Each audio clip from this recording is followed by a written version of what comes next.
Good morning, good afternoon, College Sport Research Institute attendees. I hope everybody is staying as healthy and safe as possible.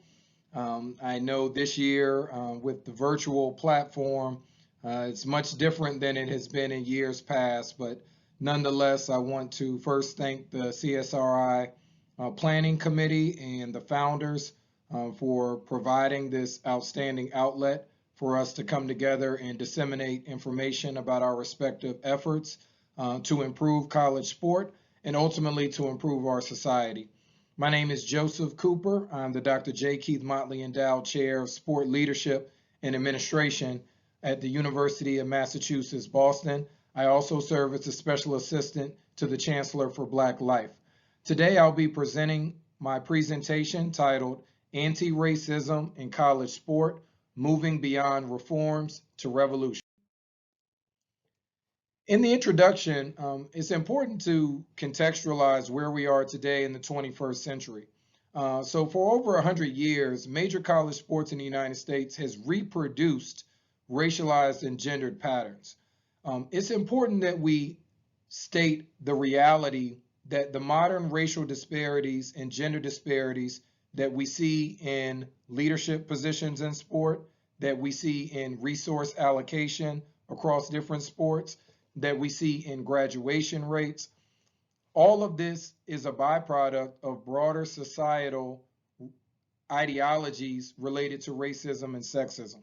So for any college sport governing body to say that they are totally separate from the broader society that's reproducing racism and sexism would be a questionable statement at a minimum. So in order for us to promote equity and inclusion moving forward at an optimal level, it's important to acknowledge the foundation of the college sport industry, as well as the United States as a whole. The ideology of whiteness, which does not mean that all white people are seeking to dominate or to suppress Black people, those of Latino, Latina, Latinx descent, those of Asian descent, or Native Americans, Indigenous people, or American Indians. But what it does mean is that there's an ideology that says those who are white inherently should receive better treatment within all social spaces of society. So those who are white are going to be better leaders. Those who are white should be able to control and monetize, commodify, and objectify any group that they see fit. So there is a level of privilege that comes with whiteness, which also is accompanied by economic resources. So all white people are not monolithic. All white people don't benefit from whiteness in the same way. But if we're critically analyzing the college sport industry, we have to acknowledge that the ideology of whiteness is widely internalized and perpetuated either consciously or unconsciously. So the purpose of this presentation is to critically highlight the limitations of traditional and contemporary reform efforts that are intended to redress racial disparities in college sport. And more importantly, the purpose of this presentation is to propose a new anti-racist paradigm for revolutionizing the institution and cultural practice of college sport. So important socio-historical, social political, and socioeconomic context for understanding modern day big time college sports. It's important to understand that the United States as a country was founded on racist and sexist beliefs. The country in 1776, where all people, regardless of their background, were supposed to be granted the rights to liberty, freedom, and justice. Well, the language in the Constitution only viewed those who were white and primarily men as deserving of those rights. What do I mean? So the country was founded in 1776. Nearly 100 years later, slavery wasn't abolished. The enslavement of African American people or people of African descent was not legally abolished until 1865 at the end of the most deadly war in US history, the Civil War. Mind you, before that, the land theft and genocide that was imposed upon Native Americans and people, indigenous people, and American Indians was also a part of the foundational principles of the country. Understanding this brief history is critical to understanding the early formations of all social institutions, including college sport. Women did not get the right to vote until 1920. Keep in mind the country was founded in 1776, so well over 100 years until women were legally allowed to vote. Non-discrimination civil rights legislations weren't repassed. Some of those were reiterating the 13th, 14th, and 15th Amendments, at least the spirit of those amendments as it pertains to giving equal citizenship rights to Blacks and African Americans. But those were not honored throughout the early 20th century through the mid 20th century. So the civil rights legislations in the 1960s had to be passed. Well, let's connect that with college sport equity milestones. Historically, Black colleges and universities were largely excluded from most of the governing bodies in the United States, including the NCAA and NAIA, continuously until the mid 20th century. So there were some early memberships that were allowed in the 1920s, but those were not continuous.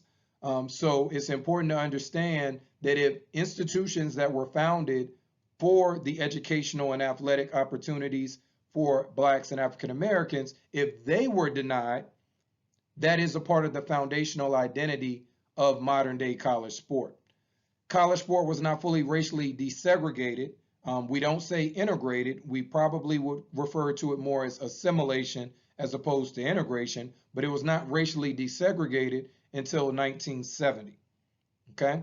Title IX, which is the landmark legislation that was an educational amendment that in the spirit of the legislation promoted gender equity in all levels of sports that were associated with federal funding, which included a lion's share of our colleges and universities. So we saw an increase in girls and women's participation in sports. Concurrently, we saw a decline in women in leadership positions, particularly over women's sports, up until the modern day. The senior women's administrator, as controversial as it has been over the decades that it has been implemented, was passed in a designation was passed by the NCAA in 1981. And then the NCAA Diversity and Inclusion Office wasn't established until the early 2000s. So all of this history is important to understand when we're talking about racial justice, when we're talking about gender equity, when we're talking about inclusion, we have to understand that there's a lineage of exclusion, marginalization, discrimination, and oppression as it pertains to these categories. So some limitations of previous and current reform efforts. Many of us watching this presentation are familiar with the Knight Commission, established in 1989, the Drake Group in 1990, and the Coalition of Intercollegiate Athletics, established in 2002. All three of these organizations have been progressive in promoting academic integrity and reducing the exploitative commercialism in college sport to make sure that it's in alignment with the educational missions of these institutions. However, one of the major limitations of these efforts thus far is that it does not fully address the economic exploitation, nor does it centralize racial oppression, which is very much integral in big-time college sports, as we will discuss throughout the remainder of the presentation. Other notable college athletes' rights groups include the National College Players Association, the College Athletes Players Association, and the College Athletes Rights Empowerment Faculty Coalition. All of these groups focus on college athletes' rights in terms of medical coverage, in terms of economic empowerment, in terms of academic development. So all of the college athletes' rights that are too often either ignored or not honored in the current status quo of college sport are central to all of these organizations.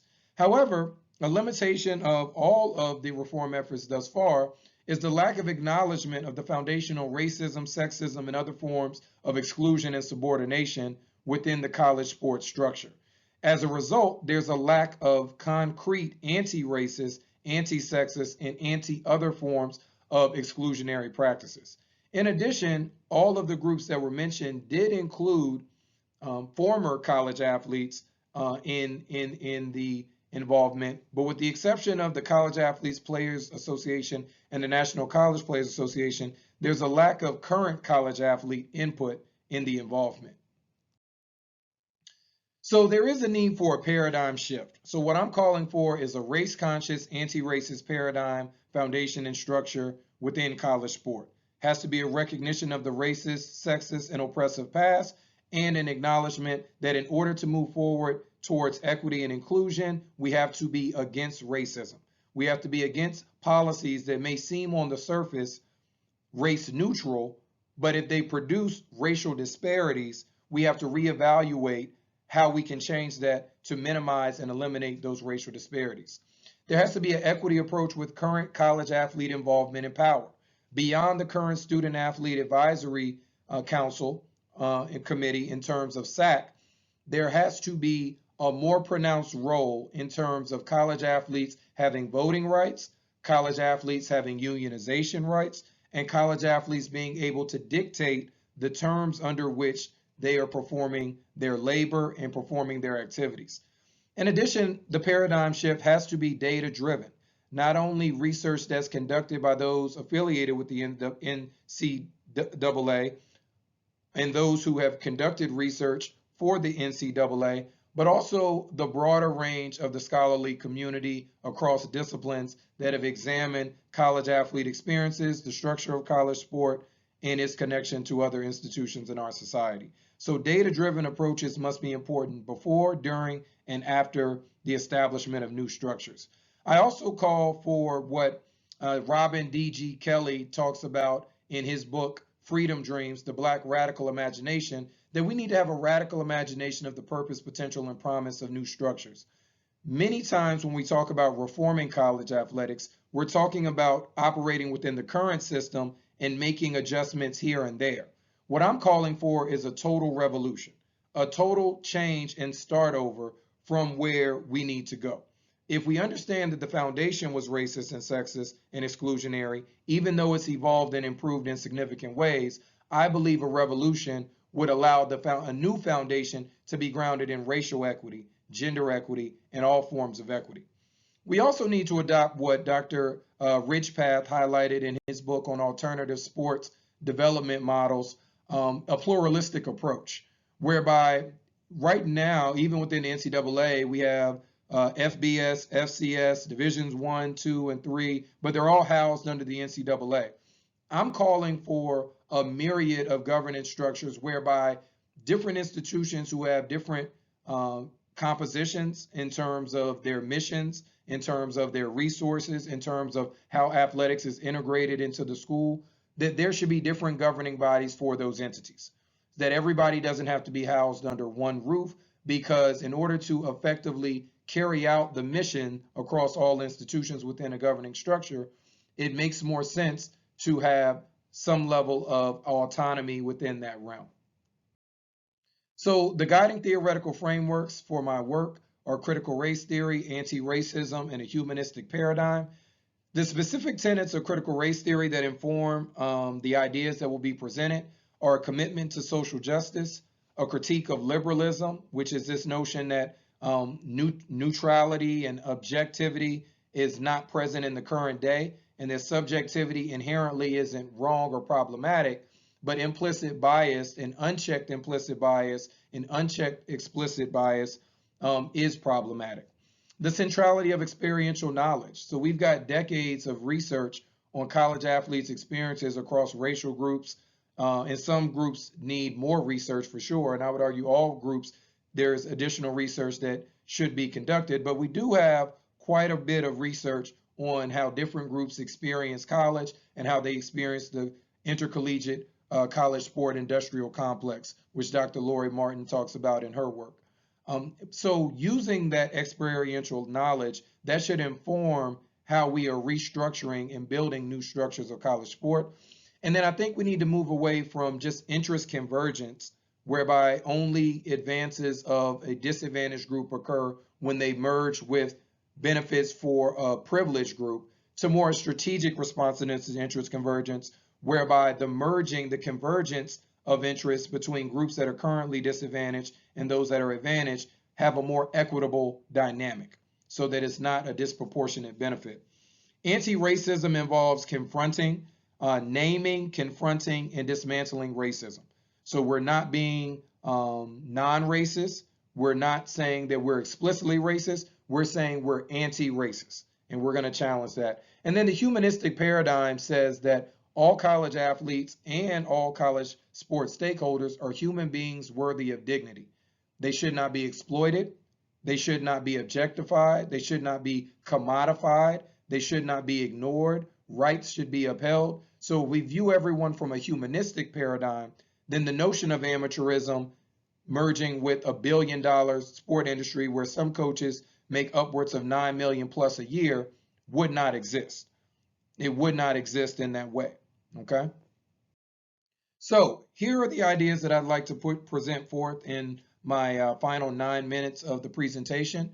When we're moving beyond reforms to revolution, we should establish new governance structures that account for the current diversity in college sport and the dynamics. And what I mean by diversity, not only racial, ethnic, ability, but also the diversity in terms of different types of sports, different levels of commercialization, different numbers of participants. We really need to evaluate, instead of lumping all Olympic sports together, let's have a conversation about should all these sports be within the same governing structure?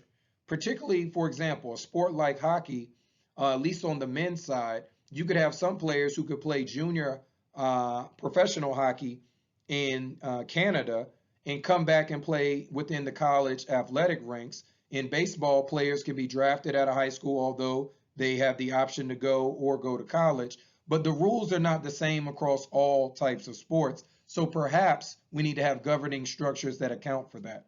When we talk about profit generating sports, we can recognize and acknowledge and embrace that, given the fact that we're currently in a capitalist society. But if we are going to do that, then there needs to be college player unionization. There needs to be collective bargaining. One example, the Professional Collegiate League, led by former professional and college athlete David West and Ricky Valente, should be examined as a model to see what an alternative approach would look like. Those college sports that are less commercialized, or levels that are less commercialized, they should be able to exist and function independent of the profit generating sports. So even if you are at the same school, all the sports at that school do not have to be under the same governance structure. And that should be a part of the conversation. We're talking about equity, not equality in a traditional sense. All models should have educational components and culturally responsive, data-driven supports. So one size fits all is not the method. We need to study and better understand different groups of athletes and different groups of athletic staff and come up with policies and practices that serve their needs optimally while prioritizing equity and inclusion. And then all models, regardless of whether it's profit generating, whether it's more for leisure engagement, if you will, for transferable skills, for post-college athletic career outcomes, should be anti-racist in policies, practices, incentives, and penalties. All college sport governance structures should implement mandated education in the following areas. We know about the Champs Life Skills program. We know that there's been tremendous progress with some of these efforts, but to my knowledge, there's not a mandated course around sport agents and allowing college athletes to learn about sport agents and relationships. To my knowledge, there's not mandatory financial literacy, regardless of whether you go in a career within sport or beyond. There's not about how do you brand yourself. We know that the name, image, and likeness rules are on the cusp of changing across the country. Different states have already passed bills that allow college athletes to benefit off their name, image, and likeness. We need to have courses that help educate them on how the different ways they can do that. We need to have mental health well-being. I believe there should be certification requirements for mental health well-beings, as well as we need to have a focus on culturally responsive mental health well-beings. We should have cultural empathy and anti-racism trainings ongoing, as well as career development opportunities within and beyond sport. And that means partnering with organizations outside of the NCAA. New models should include policies that address racial disparities in graduation rates. Currently, the GSR and the APR, if schools fall below that, There can be penalties that are incurred, but currently there are no penalties for racial disparities in academic progress and graduation rates. A revolution would include that so that no group could be left behind. New models should incorporate gender equity and resource allocation. So with a radical imagination, I could imagine a governance structure where men's and women's sports receive equal amounts of resources, right? Now that may not be the structure for all of the different options, but I can imagine one that has that and prioritizes that. New models should adopt racial and gender equity leadership composition plans, and that means that you're not hiring people just based on phenotypical features, but you're rethinking how are the position descriptions being designed and incentivized to value different types of expertise, grounded in deep level diversity, experiences, cultural backgrounds, engagement and diversity efforts, social justice efforts.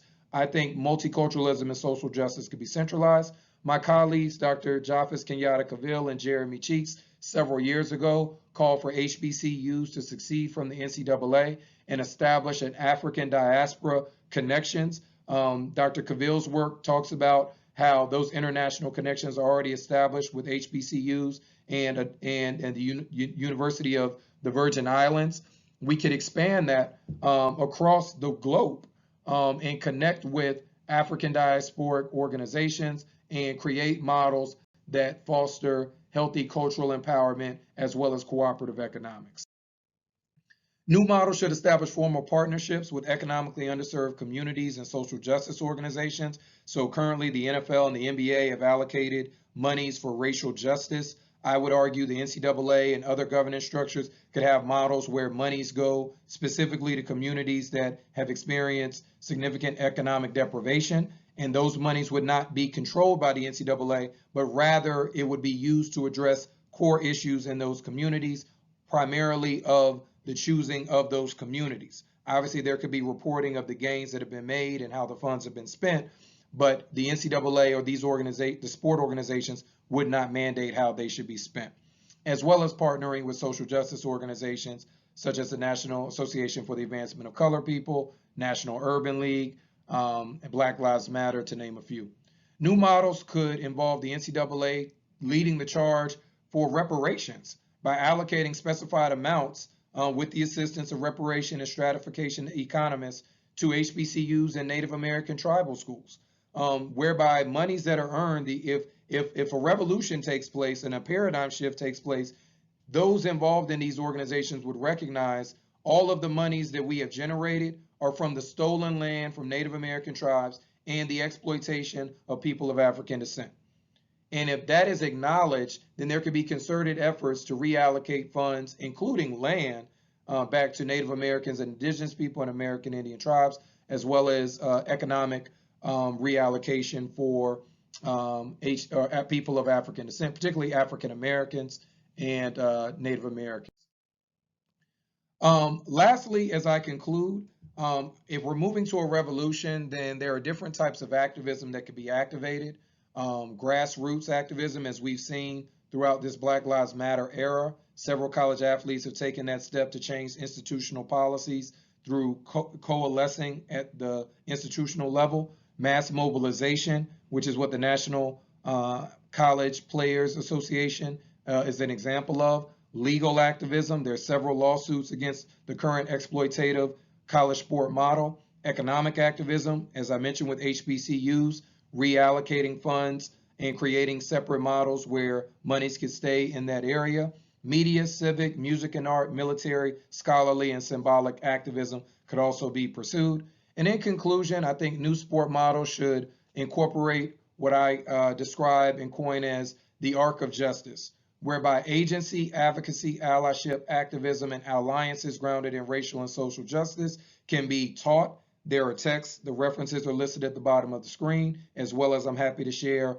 offline, but these things could be amplified at all levels within the organization. Respect, representation, resources, redress, and results could also be prioritized, and there could be metrics that assess the effectiveness of certain efforts. And then there could be efforts to promote consciousness, conviction, care, courage, and commitment grounded in human dignity to promote a more equitable and inclusive college sport model. So, or models plural. So I want to thank you for your time, and I look forward to engaging with everyone later.